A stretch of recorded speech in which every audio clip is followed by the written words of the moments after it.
1919. Gada 3. marts. Šis datums atstājis neizdzēšamas pēdas Latvijas vēsturē.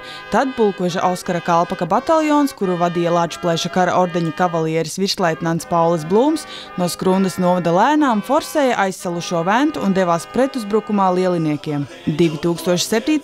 gadā, vietā, kur kalpakieši sākotnēji pulcējušies, pēc nīgrandnieka Jāņa Blūma iniciatīvas izveidota gan Jāņa tēvam Paulim Blūmam, gan viņa karabiedriem veltīta memoriālā siena, pie kuras ik gadu pulcējas ļaudis uz svinīgu piemiņas brīdi. Šie notikumi, kas risinājās šeit ap Skrundu, parādīja to, ka pavisam maziem spēkiem, pavisam slikti bruņot tanī brīdī, vīri spēja pieņemt lēmumus un doties uz priekšu, un gala rezultātā šī viņu cīņa, viņu uzdrīkstēšanās vainagojās ar mūsu valsts neatkarību. Es nevaru nedomāt par to, cik šodien traust kļūst mūsu brīvība. Un es domāju, ka jūs visi saprotat šīs dienas, ko nozīmē Ukrainai un ko pirms gadu desmitiem tās nozīmē arī Latvijai.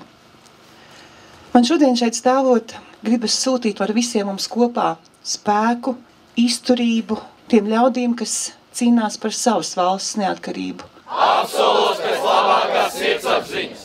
Veikt jaunsarga pienākums. Veikt jaunsarga pienākums. Pirmo reizi šajā pasākumā norisinājās jaunsargu kandidātu uzņemšana jaunsardzē. Zvērestu te nodeva 44 jaunieši gan no Skrundas novada skolām, gan tuvākās apkārtnes. Ancis Strazdiņš stāsta, ka uzņemšana jaunsardzē katram jaunsargam uzliek arī nevienu pienākumu. Mums šobrīd ir arī tapis jaunsardzes formas nesāšanas noteikumi, kas ir jau noteikts jau visā Latvijā, kad visi jaunsargi izstīsies vienādi. Kad, kā es teicu, kā piemēri, ja viņš iet, tad viņš ir piemērs, viņš nedrīkst būt saburzīts. Arī, kā es teicu, mācības ir svarīgas, jo jaunsargiem ir iespēja pēc tam tālāk mācīties. Man ir svarīgi kļūt par jaunsargu tāpēc, jo man tas liekas aizraujoši, ar kaut ko vēsturisks saistīts un ar ieročiem, lai apgūtu daudz zināšanas un kaut ko arī iemācītos.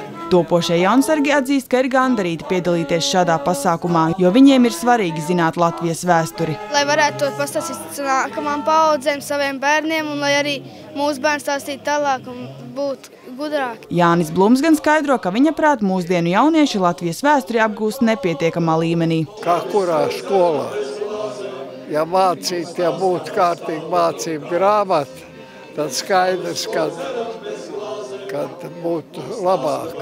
Tā kā tāds kopējs grāmatas nav ar, teiksim, kopējas skolas, ir krievu skolas un tā tālāk.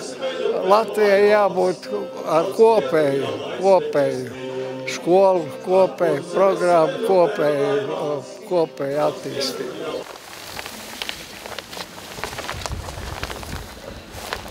Svinīgā piemiņas brīža noslēgumā pie memoriālās sienas ļaudis nolika ziedus un aizdedza svecītes. Ik viens vēl sarunās varēja pakavēties pie siltas zupas un tējas un baudīt krāšņu salūtu. Maruta Dene, Alans Perševics, Skrundas televīzija.